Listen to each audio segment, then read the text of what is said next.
प्रिय विद्यार्थियों, कक्षा 11 का आपका हिंदी में आज काव्य का कार्य शुरू हो रहा है। काव्य में आपका पहला पाठ है कबीरदास जी, साखी, शपथ और रामायणी। तो आज कबीरदास जी का हम लोग जीवन परिचय, कई परिचय पढ़ रहे हैं। सबसे पहले जीवन परिचय।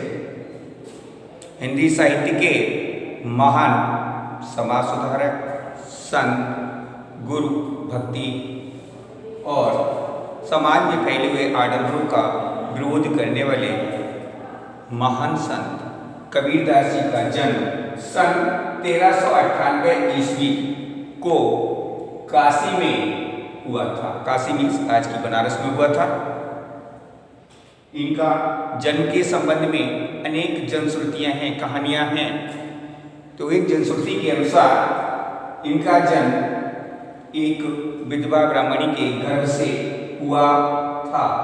लोकलाज के डर से वह इन्हें लहरतारा नामक तालाब पर छोड़ आई। उसी समय वहां से नीमा और नेहरू नाम के एक दंपत्ति जो संतान थे, इन्हें उठा लाए और इस बालक का पालन पोषण किया। यही बालक आगे चल करके कबीरदास जी के कबीर के नाम से प्रसिद्ध हुआ। दूसरी जनश्रुति है कि जब नेहरू और नीमा नाम के दंपत्ति लहरतारा तालाब के किनारे से गुजर रहे थे तो उन्होंने देखा कि आकाश से एक ज्योति उतरी और एक कमल के पत्ते पर एक बच्चे का प्रादुर्भाव हुआ, जन्म हुआ। उन्हें वहाँ एक बच्चा मिला। उस बच्चे को ये लोग उठा लाए और अपने पुत्रवत उसका पालन किया। इस प्रकार से कबीर के जन्म में अनेक किंवदंतियाँ हैं, जनश्रुतियाँ हैं, मगर पूर्णतः सार्थक जो मानी जाती है विधवा ब्राह्मणी के गर्भवानी को ज़्यादा विद्वानों ने स्वीकार किया है। इनका विवाह लोई नामक स्त्री के साथ हुआ। इनकी दो संतानें थीं, कमाल और कमाली। कबीर अनपढ़ थे, जैसा कि उनकी पद से प्राप्त होते हैं, मसी कागज छुओ नहीं, कलम गई नहीं हाथ। इससे स्पष्ट होते हैं कि कबीरदास जो थे वो अनपढ़ थे। कबीरदास समाज में फैले हुए आडंबरों का उन्होंने विरोध किया और जीवन के अंतिम समय में काशी छोड़ करके मगहर चले गए। उस समय धारणा थी कि काशी में मरने वाले को मोक्ष प्राप्त होता है, स्वर्ग प्राप्त होता है, और मगहर में मरने वाले को नर्क प्राप्त होता है, दोजख प्राप्त होती है। तो उस धारणा को तोड़ने के लिए जीवन के अंतिम समय में ये मगहर चले गए और वहीं इनका सन 1518 ईस्वी को 120 वर्ष की अवस्था में निधन हो गया। निधन के समय जो इनके अनुयायी थे, बहुत सारे अनुयायी हो गए थे, दोनों संप्रदायों के थे, हिंदू समाज के थे और मुस्लिम समाज के भी थे। तो उस समय उनमें विवाद होने लगा। हिंदू समाज उन्हें अंतिम संस्कार करने के लिए दाह संस्कार करना चाहता था और मुस्लिम समाज के लोग इनका लिए दफनाना चाहते थे। जब इस विवाद को बढ़ता देखा तो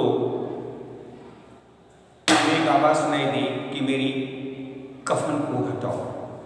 कफन की चादर को हटाया गया तो वहाँ कुछ पुष्प मिले और उन पुष्पों को हिंदू और मुसलमानों ने दोनों ने बराबर बांट लिया और उसका उन्होंने अपनी अपनी विधि के अनुसार अंतिम संस्कार कर दिया। साहित्यिक परिचय।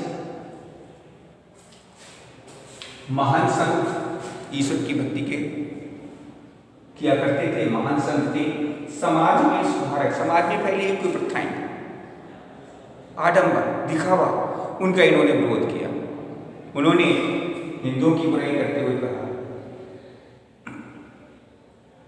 हिंदू और मुसलमानों को दोनों को रोकते हुए उन्हें सावधान करते हुए कहा, हिंदू कहे मोई राम प्यारा, तुरक कहे मोई रहमाना, आपस में दो लड़ हुए मरम न काहू जाना। मुझे राम प्यारे है, मुस्लिम कहते हैं मुझे रहीम प्यारे है, लेकिन दोनों के रहस्य को कोई नहीं जान पाया और आपस में झगड़ कर रही है। ये हिंसा के विरोधी थे, इन्होंने हिंसा का विरोध किया है। समाज में फैले हुए आडंबरों का विरोध किया है। साथ ही इन्होंने गुरु महिमा का भी बड़ा सुंदर गुरु को इन्होंने ईश्वर से भी उच्च माना है। एक उदाहरण है इनका गुरु गोविंद दो खड़े काके लागू पाए बलिहारी गुरु आपने गोविंद दिया बता। रचनाएं आपकी प्रमुख रचनाएं 3 हैं। नंबर 1 साकी। साकी अधिकांशतः दोहों और सोरठियों में है। शब्द गेपद है, संगीतात्मक है। इसमें चौपाइयाँ आदि छंद का प्रयोग किया गया है। रमैनी, रमैनी में रहस्यवाद है और दार्शनिक विचारों से संबंधित रचनाएं हैं। भाषा आपकी भाषा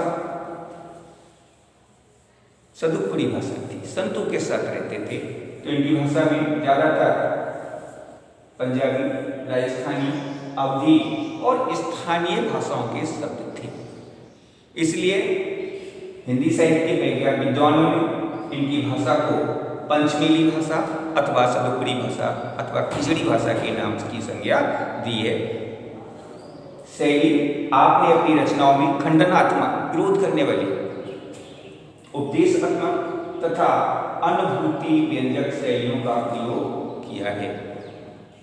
हिंदी साहित्य में स्थान कबीर जी का आप भक्ति काल की ज्ञान मार्गी संत तथा सत्य काव्यधारा की प्रतिनिधि कवि के रूप में हिंदी साहित्य में प्रतिष्ठित हैं। आपकी कबीर की रचना जितनी होगी, इसके बाद कल आपको अगले वाले भाग में इससे संबंधित पाठों को इससे संबंधित खंडों के प्रश्न उत्तर कराए जाएंगे। अपनी कॉपी बनाइए और उसको पूर्ण कीजिए। जय हिंद, जय भारत।